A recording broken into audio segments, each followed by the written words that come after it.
Bien, vamos a compartir pues este momento, la palabra del Señor. Quisiera que fueran ustedes que marcaran la pauta, cómo quieren que hoy compartamos. Si hay alguno que quiere hacer alguna pregunta, pues comenzaríamos por ahí y de ahí nos vamos entrando en calor. ¿Hay alguien que quiera hacer alguna pregunta de los que están presentes, que quisiera saber algo en específico de lo que aquí, sobre todo los hermanos separados, pues nos van interrogando, nos van preguntando por qué esto, por qué aquello? Si alguien quiere, allá viene una hermana o un hermano, venga para acá. Aquí tiene que venir aquí el micrófono porque estamos grabando, entonces necesitamos que el audio salga. Por los que quieran pueden, por este lado, pueden acercarse, sí. No hay...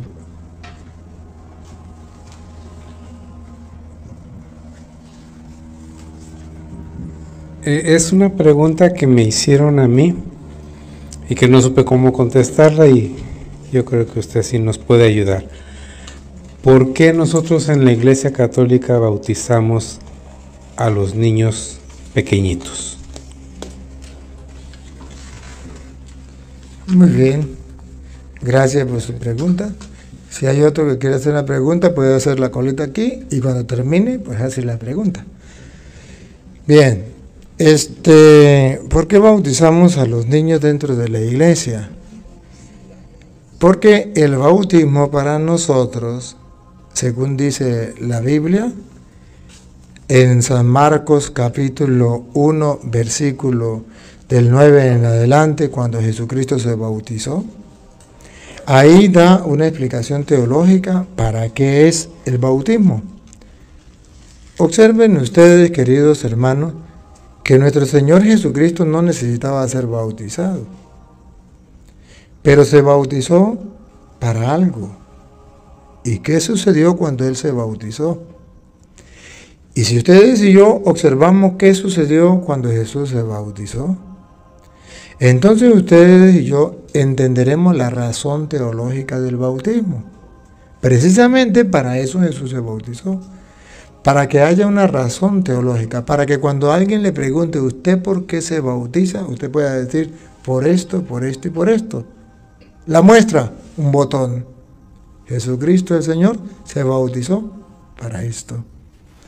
Y aquí sacamos conclusiones porque nosotros bautizamos a los niños. Oiga cómo dice las Sagradas Escrituras.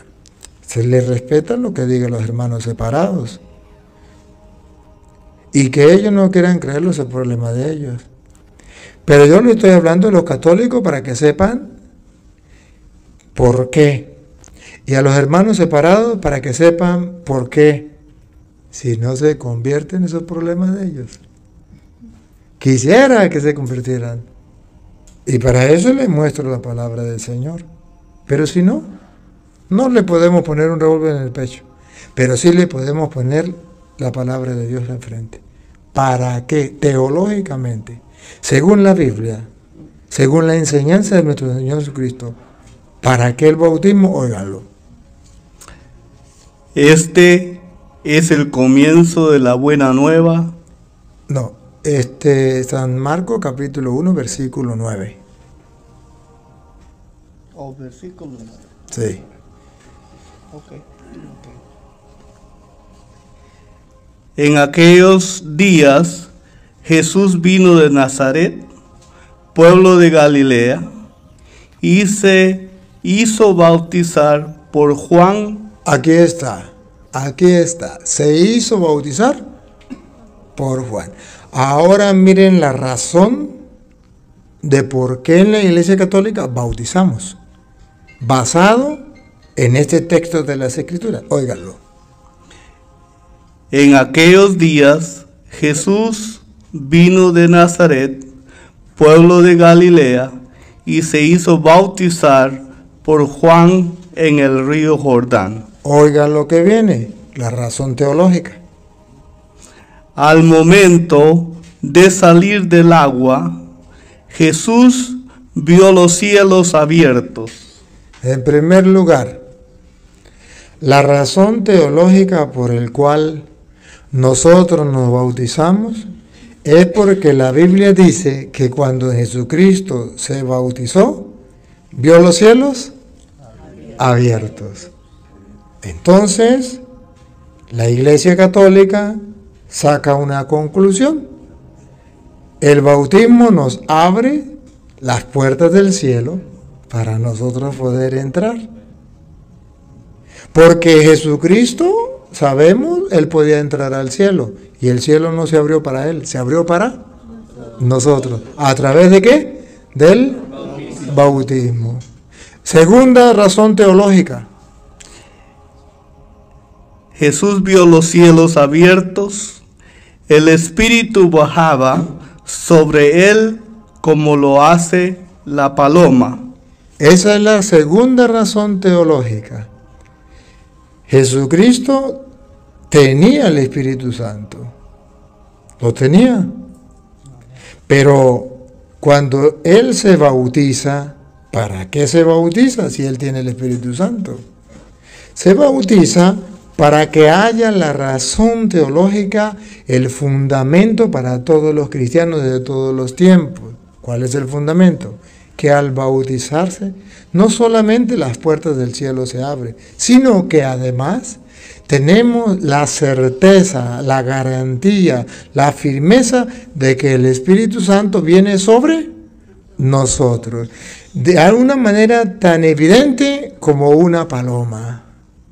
Algo tan cierto, algo tan real. El símbolo de una paloma es símbolo de que es algo real, que no es simbólico, sino que es algo real. Lo vio como forma de una paloma.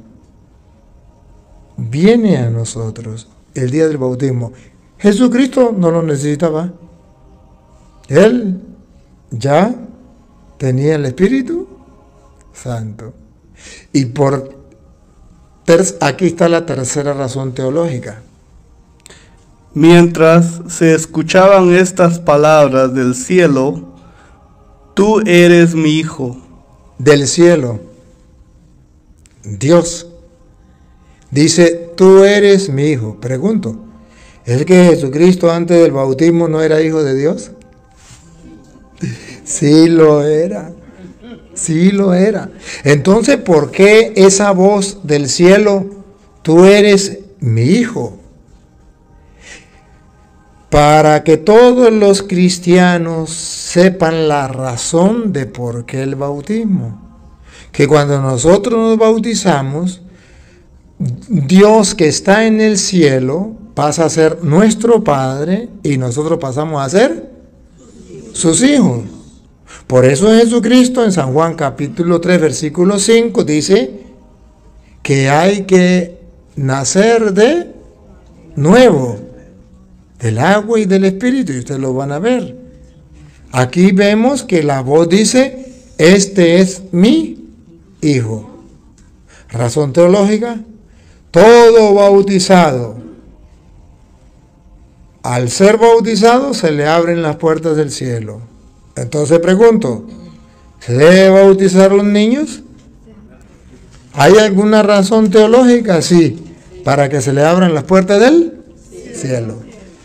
¿Se debe bautizar los niños? ¿Hay una segunda razón teológica? Sí, para que reciba el Espíritu Santo. Y eso lo puede recibir un niño. Claro que sí. El Espíritu Santo lo puede recibir un niño. Y tercera razón teológica, para que pase a ser hijo de Dios. ¿No es eso lo que le enseñan en la Iglesia Católica? ¿Para qué nos bautizamos? Ah, pero hay razones teológicas. Que los hermanos separados no lo saben. No se lo vayan a contar. No se lo vayan a contar. Pero ahí está escrito. Y recuerden, las palabras fue, este es mi hijo.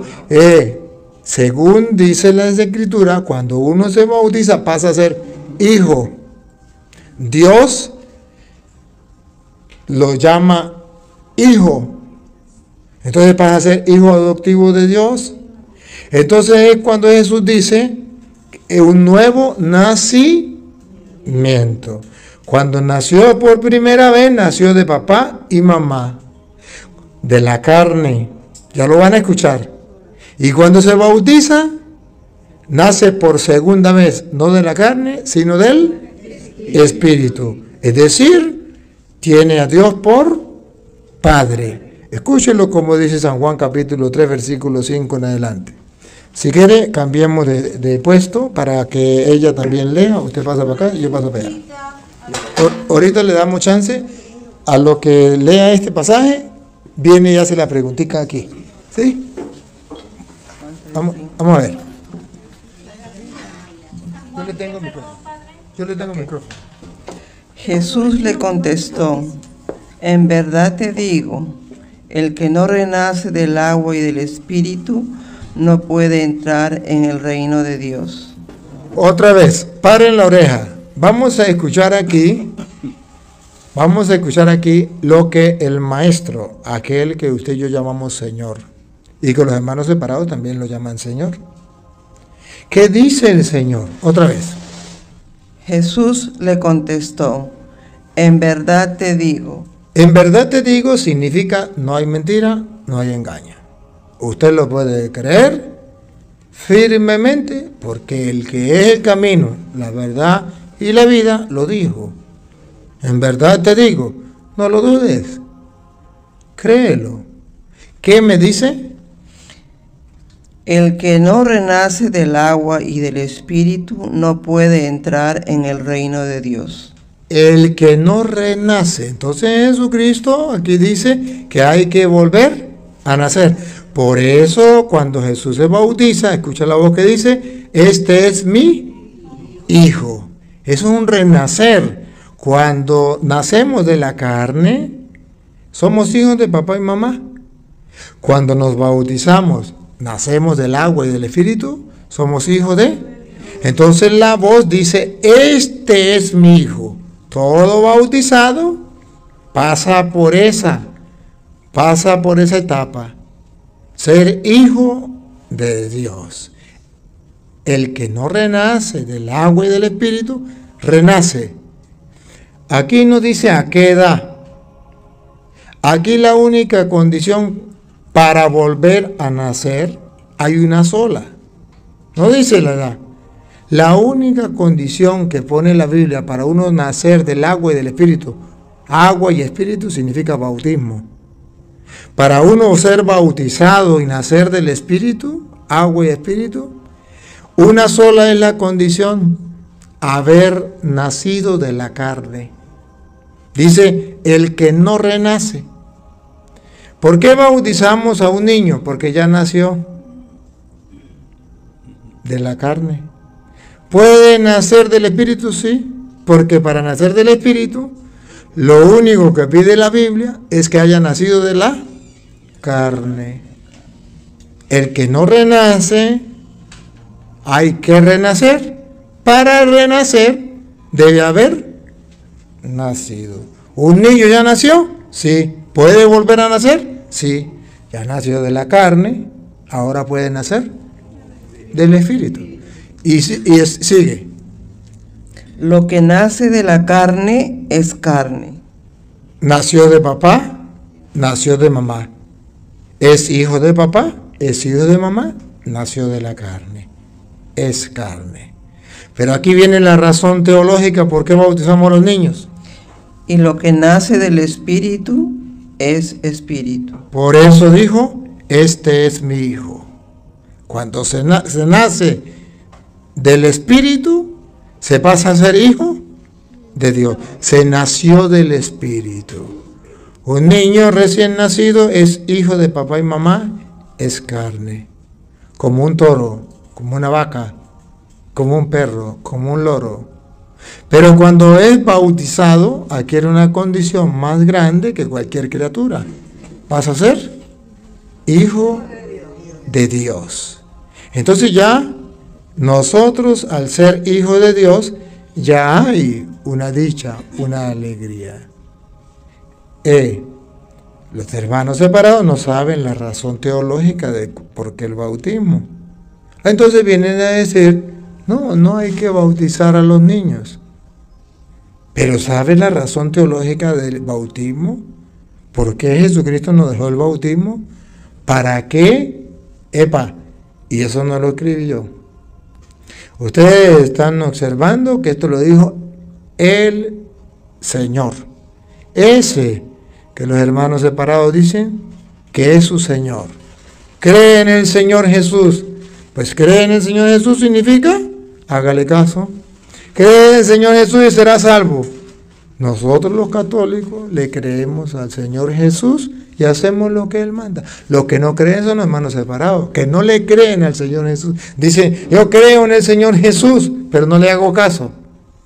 ¿Cómo es que le creo? Si aquí está claro. Ahora,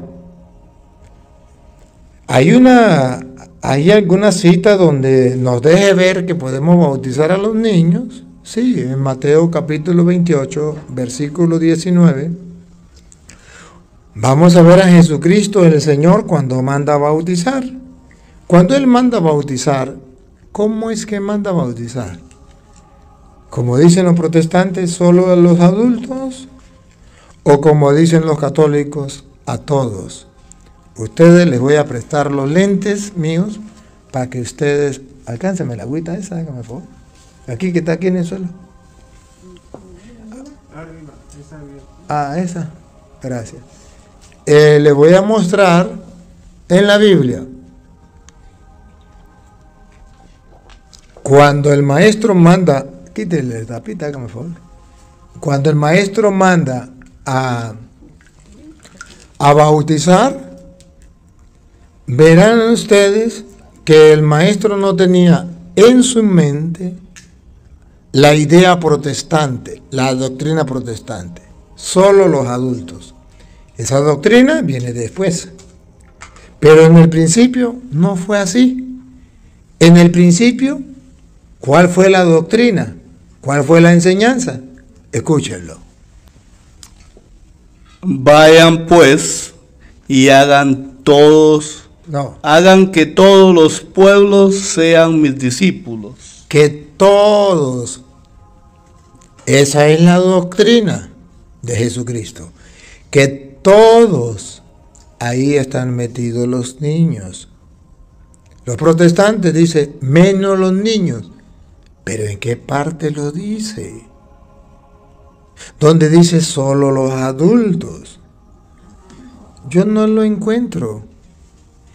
Y le he dicho a los protestantes de todos los tiempos, y le pregunto todavía a cualquier protestante donde me diga, aquí dice solo los adultos, o no a los niños. Pero la doctrina de Jesucristo, la misma de la Iglesia Católica, es todos deben ser bautizados. Repítalo. Vayan pues y hagan que todos los pueblos sean mis discípulos. ¿Cómo? Bautícenlos en el nombre del Padre y del Hijo y del Espíritu Santo. Todos. ¿Los niños? También. También. Pero ahí no dice los niños. Ay, pero ¿qué entiende usted cuando dice todos los pueblos? ¿Excepción los niños? Para una persona inteligente, todos los pueblos, ¿en qué pueblo no hay niños? Una persona inteligente es capaz de captar la doctrina, y ojo, es la doctrina del bautismo cuando Jesucristo mandó. La Iglesia Católica sigue mandando de la misma manera. Enseña la misma doctrina de Jesucristo. Esto, todos los pueblos, era hasta que aparecieron los protestantes. Cuando aparecieron los protestantes, hace 500 años, ya la doctrina cambia. Ya cambiaron todos los pueblos por solo los adultos. Pero esa es doctrina satánica, diabólica. Por eso se le llama protestante, no es por insulto. Protestante no es un insulto, no es una grosería. Protestante es que ellos protestan contra la misma palabra de aquel que dicen que es su Señor, Jesucristo. Entonces, qué horrible que un cristiano se enfrente cara a cara con el mismo Señor y se crea más que Jesucristo. Si Jesucristo cuando manda dice a todos, van a bautizar a todos los pueblos, y viene un protestante y dice, no, de ahora en adelante solo los adultos, porque yo recibí una inspiración. ¿Usted es más grande que Cristo? Más papista que el Papa. Se le respeta, pero no se le cree. Se le cree lo que manda el maestro. Y los apóstoles, en Hechos de los Apóstoles, capítulo 2, versículos 38 y 39, que los protestantes solamente leen el 38, pero no leen el 39, ahí dice que el bautismo es para los adultos y también para los niños. En el 38 dice que es para los adultos. ¿Por qué? Porque tienen que arrepentirse para el perdón de sus pecados, y eso no lo puede hacer un niño. Pero en el 39 dice que es para los niños, y ustedes lo van a oír. Escuchen, Hechos 2:38.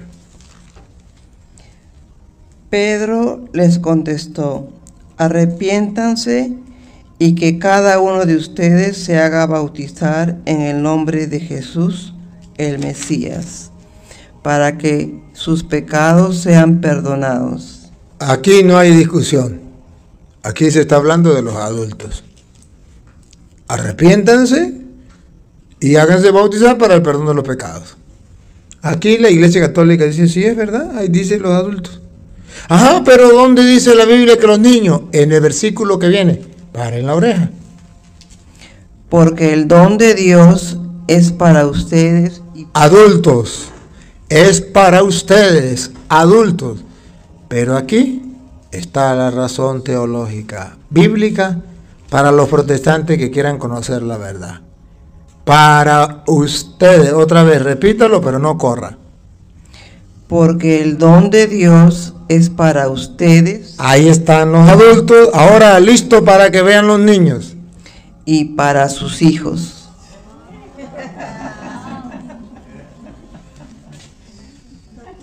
Yo respeto a mis hermanos separados, pero me da dolor que enseñen doctrinas contrarias al Evangelio, doctrinas diabólicas.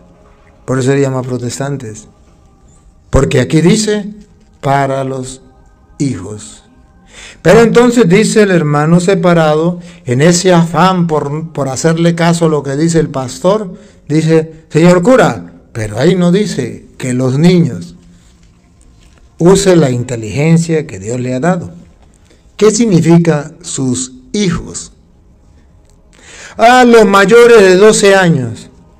Yo lo acepto, pero compruébemelo donde dice la Biblia mayores de 12 años. Se supone de lógica. No hablemos de lógica.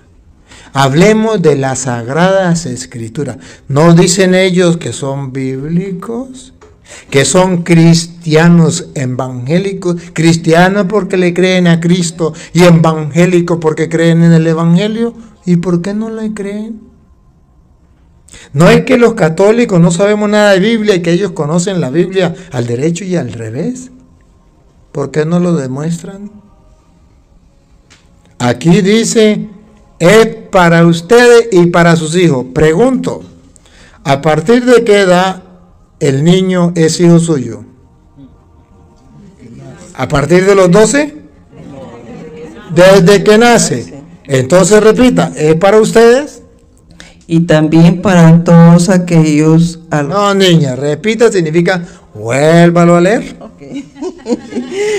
porque el don de Dios es para ustedes y para sus hijos. Dime dónde hay una aclaratoria o una doctrina protestante para los niños mayores de 12 años. Es para ustedes y para sus hijos. Punto.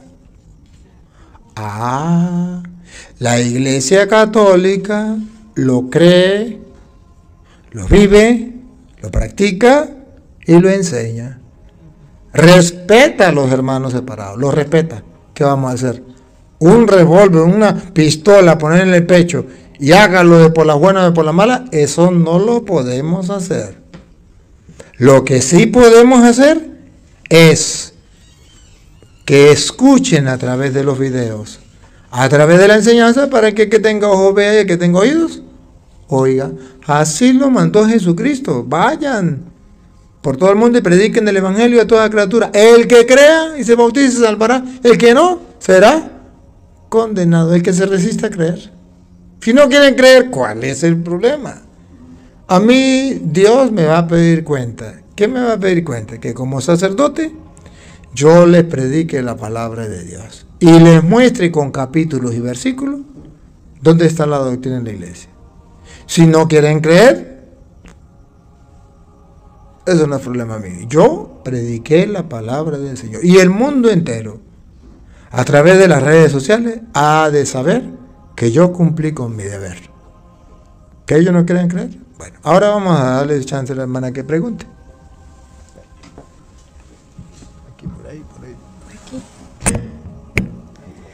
Bueno, es una pregunta con referencia a los niños que no tienen la suerte de nacer en un matrimonio católico, que sus padres no deciden bautizarlo, ni no se trata de protestantes o no protestantes, simplemente no creen, no son católicos y no bautizan a esos niños. Entonces esos niños no son hijos de Dios, y si les pasa algo antes de que ellos tengan el raciocinio o la edad suficiente para poder decidir creer en Jesucristo y bautizarse, ¿qué pasa con esos niños?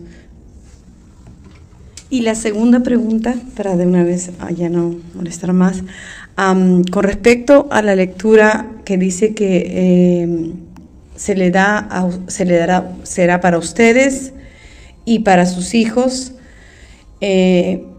tampoco está diciendo qué edad, está diciendo desde que nacen, o sea, puede ser de un día, 5 días, 1 año, 3 años, 5 años, 10 años, 15 años. No necesariamente se tiene que bautizar cuando están recién nacidos, porque, o sea, exactamente no dice bebés, dice sus hijos, y los hijos son nuestros hijos hasta que se mueren, desde que nacen hasta que se mueren. Esa es la segunda pregunta. Gracias. A ver, antes de que usted se me vaya, voy a responderle la segunda. ¿Usted alguna vez se ha enterado de qué edad bautiza la iglesia a las personas? ¿La iglesia católica? A toda edad. A toda edad, como usted lo dijo. Sí. Como usted lo dijo, Sí. a toda edad. Correcto. Entonces la iglesia católica no está mirando que si 1 año, que si 2 años, que si 1 día, que si 10 años, que si 100 años. No, la iglesia católica no mira eso. La iglesia católica bautiza a todas las personas, a todas las edades. Pero hay restricciones después de los 7 años. Muy bien, eso hay restricciones, pero no es de la iglesia católica, eso está escrito. Mateo capítulo 28, versículo 19 en adelante. Pero hay parroquias que ya no dejan a los niños de 7 años. Es que no se puede. Vamos a ver qué dice, a ver, comparemos dos pasajes de la Escritura. Uno, vamos a comparar primero Mateo, cuando enseña que hay que bautizarlos a todos y después hay que enseñar. Ponga cuidado. Mateo 28, 19. Vayan pues y hagan que todos los pueblos sean mis discípulos. Bautícenlos en el nombre del Padre, y del Hijo, y del Espíritu Santo. Siga. Y enséñenles. Primero hay que bautizarlo y después enseñarle. Eso, ¿a quién se lo escribe Mateo? San Mateo se lo escribe a los judíos ya conversos, a los cristianos, que ya ellos han asumido la fe. Ahora ellos tienen que bautizar a los niños y después enseñarle, que es lo que hacemos en la Iglesia Católica con los niños menores de 7 años. Los bautizamos y después de los 7 años vamos a la catequesis para cumplir lo que dice Mateo a los cristianos que tenían niños y lo podían bautizar. Y la enseñanza, porque hay que enseñarlo. Después del bautismo se le da la enseñanza, según dice Mateo. Pero San Marcos viene a hablar, Marcos 16:15, distinto. ¿Por qué? Porque la Biblia se contradice. No, porque San Marcos le escribe a otras personas. San Marcos no le escribe a los cristianos, a los judíos ya convertidos, no. San Marcos le escribió a los paganos. De modo que no, los adultos todavía no estaban convertidos. Entonces les va a hablar a los adultos, a los que ya tienen uso de razón. Y escuche cómo le dice. Y les dijo: vayan por todo el mundo y anuncien la buena nueva. Primero tienen que enseñar, predicar, anunciar la buena nueva. ¿Para qué? A toda la creación, el que crea. ¿Para qué se le enseña? ¿Para qué se le predica? Para que crean, porque ya tienen uso de razón. Y después que crean, el que crea y se bautice. Después que crea, se bautiza. Entonces, cuando la persona ya tiene uso de razón, se aplica a San Marcos. Un niño ya tiene uso de razón, entonces hay que primero predicarle para que el niño crea y luego se bautice. Esa es la restricción que usted ve en la iglesia. Pero no es la restricción, es que la iglesia ve todos los evangelios y ve que el evangelio de Mateo era para bautizar a los niños que no tenían uso de razón, pero que después, cuando adquirían el uso de razón, se les bautizaba, se les enseñaba, porque eran cristianos, los adultos ya estaban bautizados, ahora era para los niños. Mientras que San Marcos es cuando son adultos, ya tienen uso de razón y no han sido bautizados. ¿Qué hay que hacer? Enseñarles. Por eso la iglesia a los niños que no tienen uso de razón los bautiza y después les enseña. Pero los que ya tienen uso de razón, le dicen: no, usted no se puede bautizar hasta que usted no crea. Y para que crea hay que enseñarle. Y después se bautiza. Entonces no es un querer de la iglesia, es que está escrito en la Biblia. Okay. Y la primera pregunta que usted me hizo fue... Que sobre los niños que sus padres no son... Gracias. Los niños.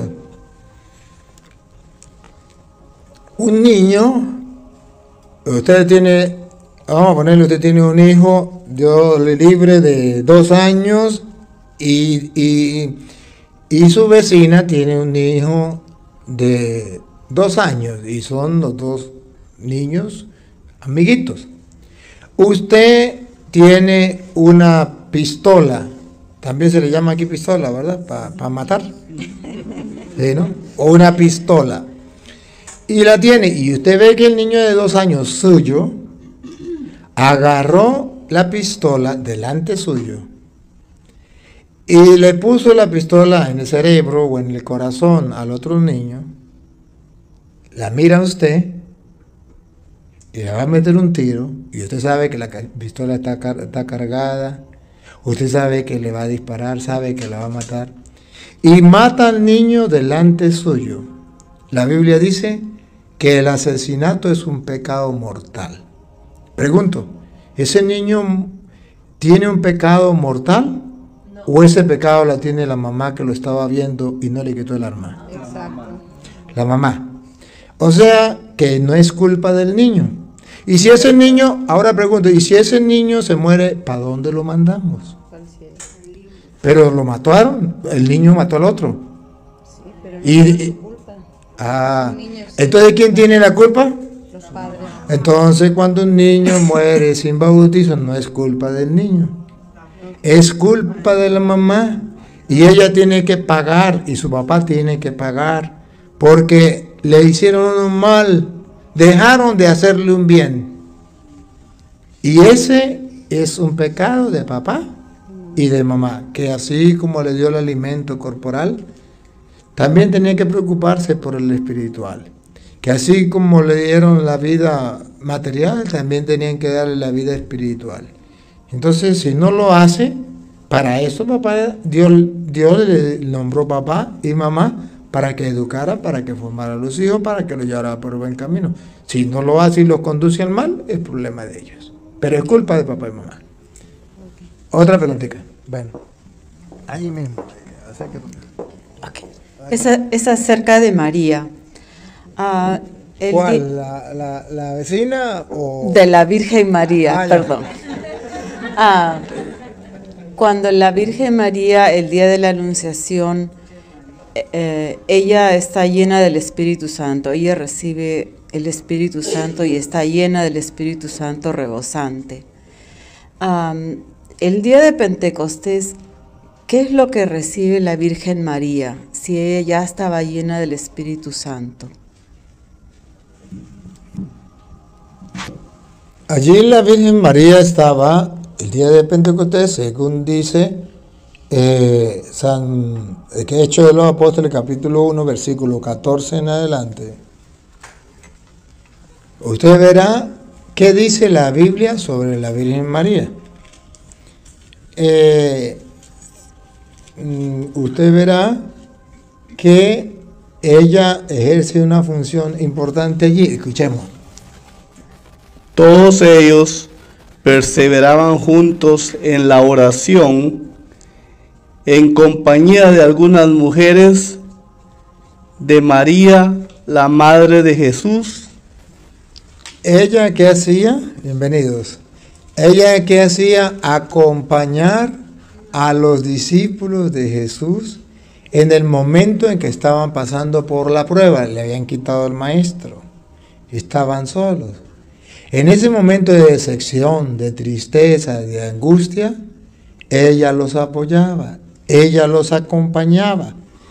Ella, que tenía el Espíritu Santo, les estaba confortando, les estaba animando, estaba con ellos en un momento difícil.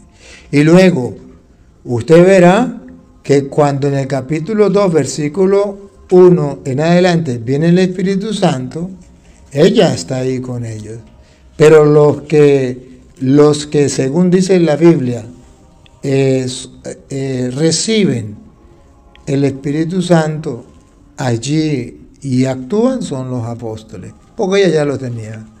Ellos simplemente verán en el capítulo 2, versículo 1 en adelante, que los apóstoles son los que comienzan a predicar y el Espíritu Santo obra en ellos. Ya en María estaba obrando, pero ella, la función de ella era acompañarlos en el momento en que soledad, tristeza, angustia, porque le habían quitado al Mesías, a su Hijo, al Señor.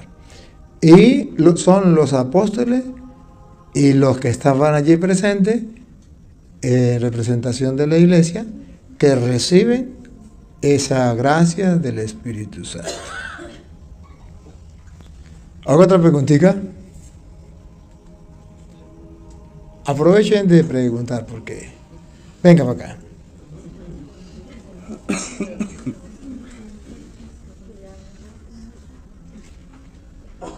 Y si alguien más va a preguntar, puede acercarse.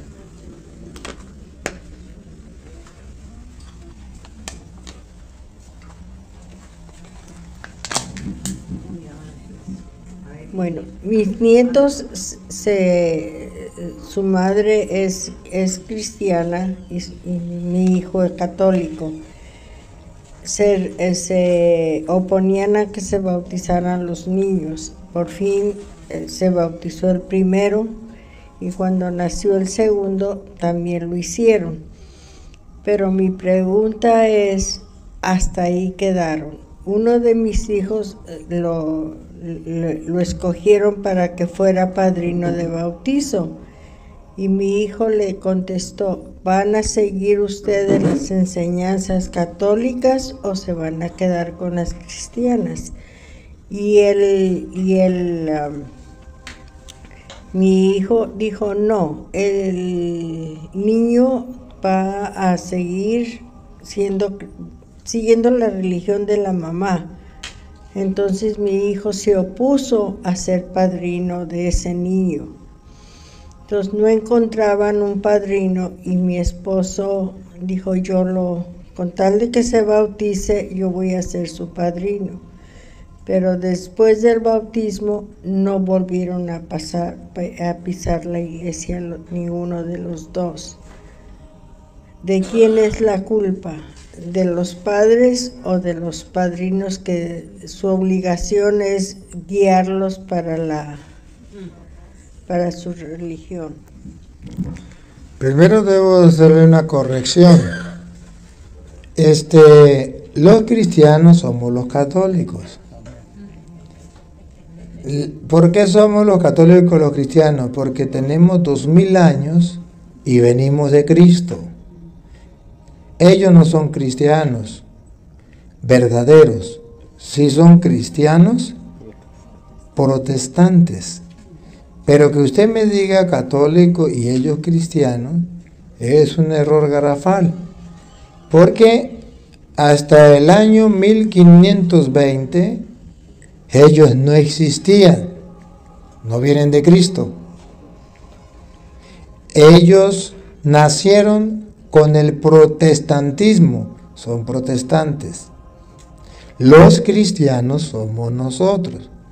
De modo que la pregunta suya, tengo que decirlo para que la gente sepa.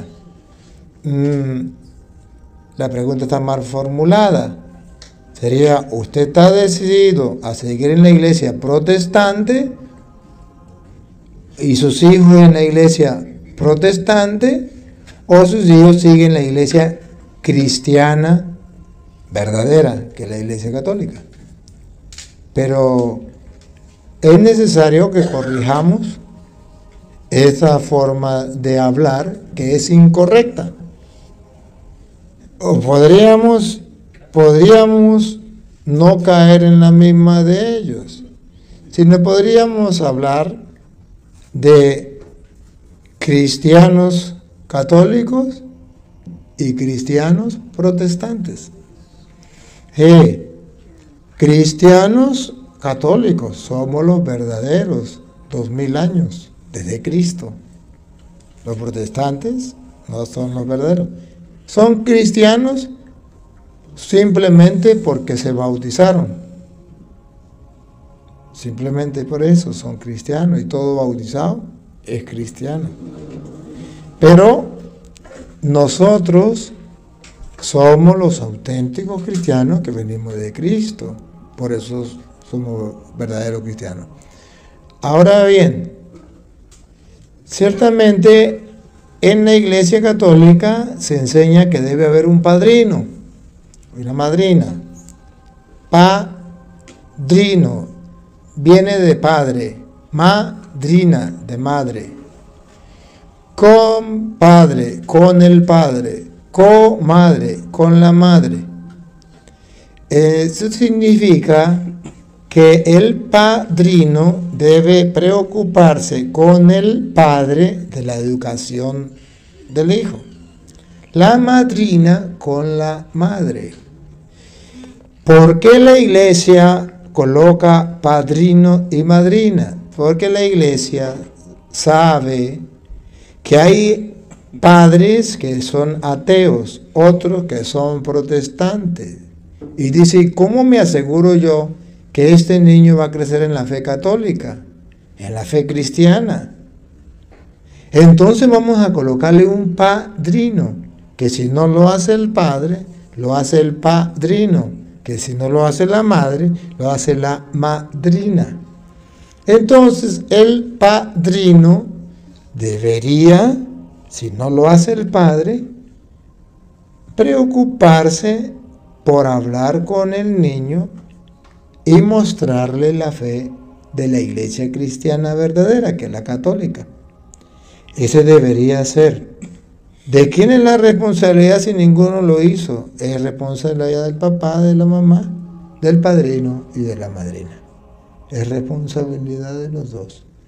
Porque realmente era necesario de que el padrino le enseñara, si no lo hizo el papá, si no lo hizo la mamá. La culpa se la reparten entre los dos. Ahora, otra preguntita pues.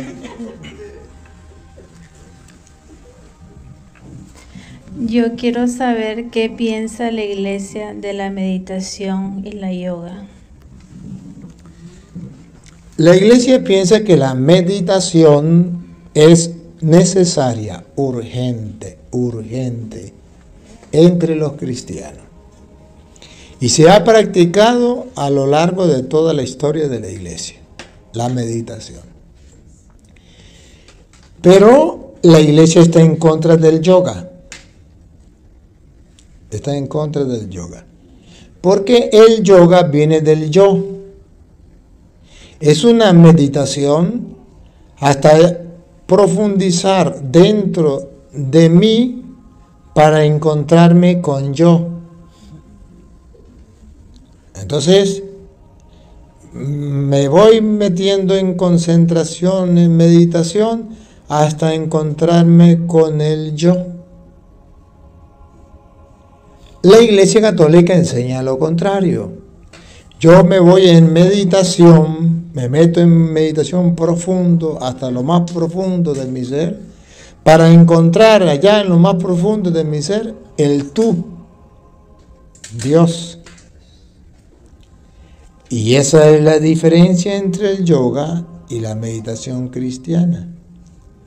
El yoga es totalmente opuesto al cristianismo. Totalmente opuesto. Porque el yoga es egoísmo, el yo. Entonces, no me importa Dios. No voy a buscar a Dios. Dios no existe. Yo soy Dios. Y me voy a encontrar con yo. Mientras que el cristianismo dice, Dios sí existe y está dentro de mi corazón. ¿Qué dice San Pablo? ¿No sabéis que sois templo vivo del Espíritu Santo que habita en vosotros? Entonces la meditación es lograr encontrar lo que Pablo encontró. Ya no vivo yo, es Cristo quien vive en mí. Esa es la meditación cristiana. Llegar a encontrar al Cristo que habita en mí. Y la meditación del yoga es llegarme a encontrar con yo y creer que yo soy Dios y sacar a Dios de mi vida. Es totalmente distinto y eso es pagano, eso no es cristiano. Yo tengo una pregunta respecto a la Eucaristía, respecto a ir a comulgar.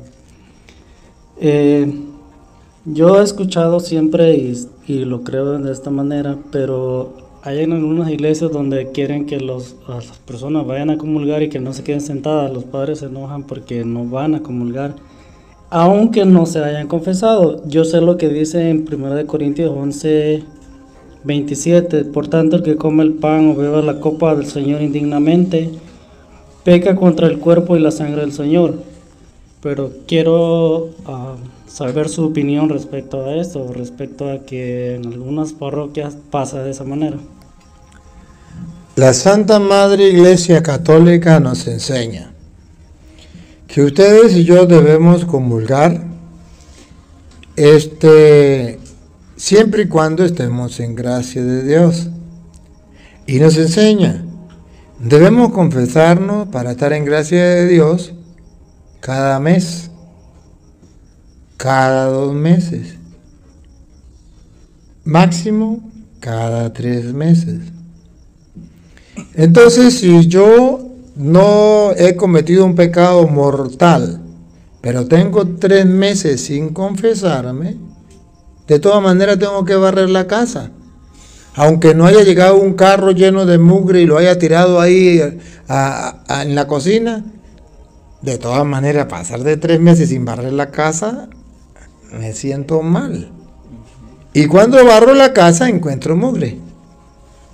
Y tengo que mantenerla limpia. La iglesia dice, debe confesarse una vez al mes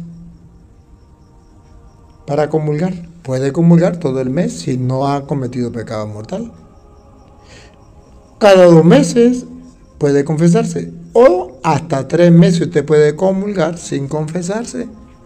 Si usted no ha cometido pecado grave. Si ha cometido pecado grave, lo más recomendable es confesarse. Aunque se confesó ayer y hoy mató, pues voy a confesarme, no a cargar con ese peso, ¿verdad?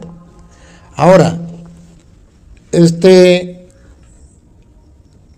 es lo que me impide a mí comulgar? Lo que me impide a mí comulgar es el no querer salir del pecado. Eso es. Por ejemplo, hay algunos pecados que nos impiden a nosotros comulgar, pero no nos impide comulgar simplemente por el hecho de que cometí el pecado. No. La iglesia dice que no nos impide comulgar, que no nos permite comulgar, no por el hecho de que se cometió el pecado, sino por el hecho de que la persona no quiere salir del pecado. Ejemplo, una persona que vive arrejuntada o en concubinato, que no ha sido casado por la iglesia, vive casado por lo civil, esa persona ¿tiene permiso para comulgar? No. ¿Por qué no? Porque no solo porque tenga el pecado, sino porque no quiere salir del pecado. Porque no quiere salir del pecado. Si esa persona quisiera salir del pecado y dice, yo tengo este pecado, pero yo no me voy a acostar más con este hombre, ahora en adelante vamos a dormir cama separada o él se va de la casa si no se casa conmigo. Esa persona bien podría hacer 2 cosas para comulgar. Una, confesarse, puede comulgar. O 2, si hay una misa y usted estaba haciendo la primera, le pongo un ejemplo, la primera comunión de su hijo y quería comulgar y dice, de hoy en adelante no tengo más relaciones con este hombre hasta que no nos casemos, cama separada, podría comulgar y después confesarse lo más antes posible y tomar la decisión de no seguir con ese hombre. ¿Qué le impide comulgar? La decisión de seguir en el pecado.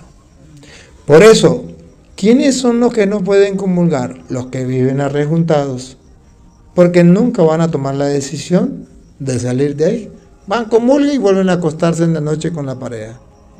Entonces, no hay propósito de enmienda. La iglesia dice, no comulgue. ¿Quién no puede comulgar? El que vive en adulterio. ¿Por qué? Porque no hay propósito. ¿Usted va a dejar a ese hombre? No. Entonces no comulgue. Pero yo quiero comulgar. Pero no debe comulgar porque tiene que haber un propósito. Y si comulga, está comulgando faltándole respeto al Señor. Por ejemplo, los homosexuales. Hoy día está de moda los homosexuales que tienen pareja. ¿Un homosexual que tenga pareja puede comulgar? No. Es un pecado. Ese homosexual se arrepiente y dice, voy a dejar esa pareja. Ahí sí, puede confesarse y puede comulgar. Y sigue luchando para no caer. Ah, bueno, magnífico. Una persona que le tiene odio a otra persona, no le habla, ¿puede comulgar? No. ¿Hasta cuándo? Hasta que tome la decisión de hablarle. Ahí puede comulgar. Una persona que vaya a los brujos y quiere ir a los brujos y asiste a los brujos, y el brujo me está haciendo unas terapias, una no sé qué, una limpieza. ¿Sí? ¿Usted puede comulgar? No. Hasta que no deje de ir a los brujos. ¿Usted va a los espiritistas? Igual. ¿Usted fuma tabaco? Igual. Hasta que no deje esa práctica, usted no puede comulgar.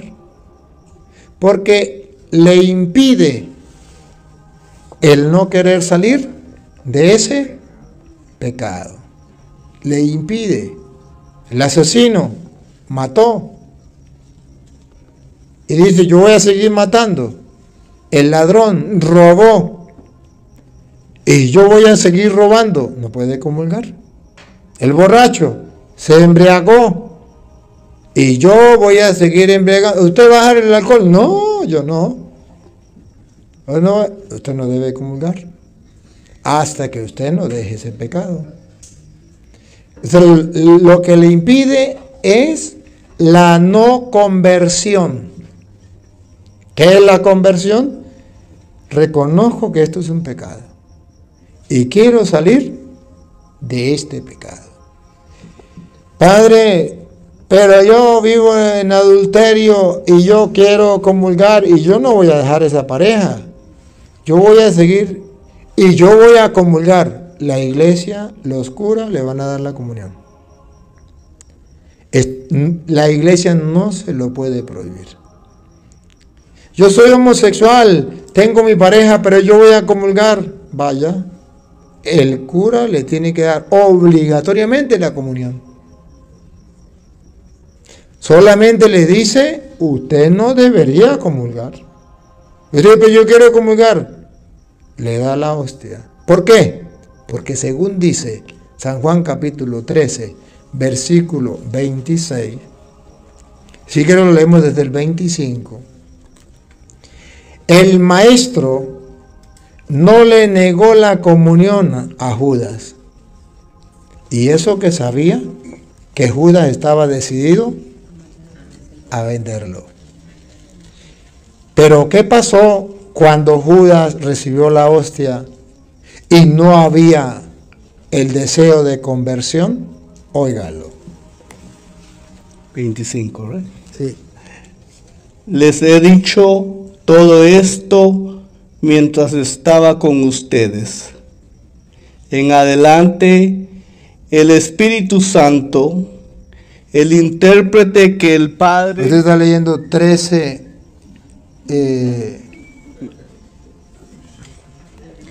13:25.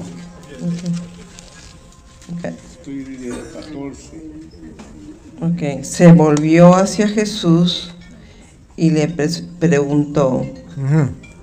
Oiga, se volvió a Jesús y le preguntó: Señor, ¿quién es? Señor, ¿quién es? Uno de ustedes me va a entregar, ¿se acuerdan? Señor, ¿quién es? Jesús le contestó: voy a mojar un pedazo de pan en el plato. Aquel al cual se lo dé, ese es. Jesús mojó un pedazo de pan y se lo dio a Judas Iscariote, hijo de Simón. Apenas Judas tomó el pedazo de pan, Satanás entró en él. Eso sucede cuando una persona comulga sin deseo de cambiar. ¿Por qué decimos sin deseo de cambiar? Escuche la frase que Jesús le dice a Judas. Entonces Jesús le dijo: lo que vas a hacer, hazlo pronto. ¿Ve que no había deseo de cambiar? Judas tenía la decisión firme de seguir, venderlo. Y Jesús lo sabía, le dice, bueno, lo que vas a hacer, hazlo pronto. Y esa comunión le sirvió para mal. ¿Por qué la iglesia dice no debe comulgar si usted no está decidido a cambiar? Porque detrás del pan va a entrar Satanás. Usted dice, pero yo quiero hacerlo. La iglesia llora, lo lamenta y dice, como Cristo, aquí tienes el pan y vaya, haz lo que tienes pensado hacer. Acuéstese con su marido. Con su marido no, con su mozo. O con su pareja. Porque eso no es su esposo. Con el amante. Vaya, ¿eres homosexual? Acuéstese con su pareja. ¿Eres lesbiana? Vaya, acuéstese con su pareja. Haz lo que vas a hacer. Vaya, hágalo. Y ya Satanás le ayudará a seguir haciéndolo. Ya esa persona es guiada por Satanás. Pero si usted recibe la comunión con el deseo de cambiar, es distinto. Miren ustedes, les lo pongo sencillo. ¿Ustedes no se dan cuenta que la iglesia no dice que los novios no deben comulgar? Y hay novios que tienen relaciones.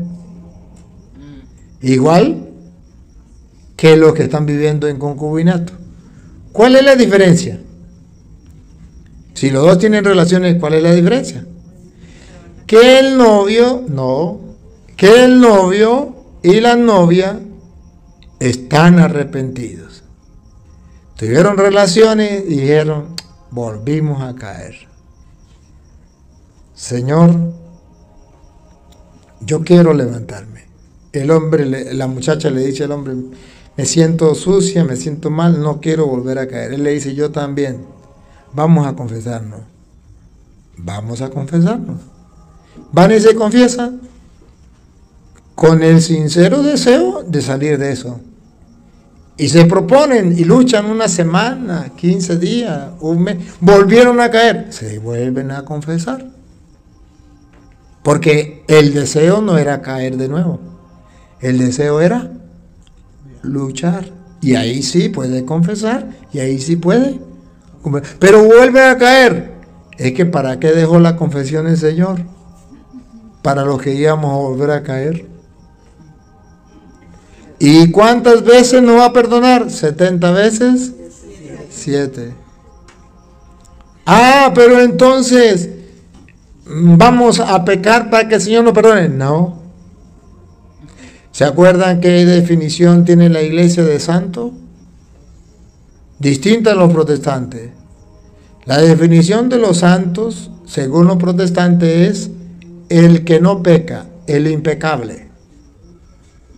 Eso no existe, solamente Dios. La definición de la Iglesia Católica es, ¿quién es un santo? Aquel que lucha por no pecar y se levanta cuando ha pecado. Que lucha por no pecar, pero pecó, no se queda ahí, se levanta y sigue. Entonces, no es lo mismo, por ejemplo, que ella tenga a su esposo y un día por debilidad, por gusto, por placer, por lo que sea, le fue infiel con otro hombre, cometió adulterio. Pero ella dice, estoy arrepentida. Ella puede confesar y puede comulgar. Pero si ella vive con se separó del marido y vive con una pareja y no está arrepentida, no quiere cambiar, no puede confesar, no puede comulgar. Porque cuando hay el arrepentimiento, Dios perdona. A Dios no le importa si más adelante volvió a fallar, eso no le importa a Él. Su misericordia es eterna, más grande que del cielo a la tierra. Y Él vino no por los justos, vino por los pecadores. Padre, pero usted está diciendo que hay que entonces pecar. No me están entendiendo. Estoy explicando que una cosa es distinta a la otra. Muy distinto cuando el pecador quiere salir del pecado. Anda y no peques más, le dijo la pecadora. Ay, entonces la pecadora más nunca volvió a pecar.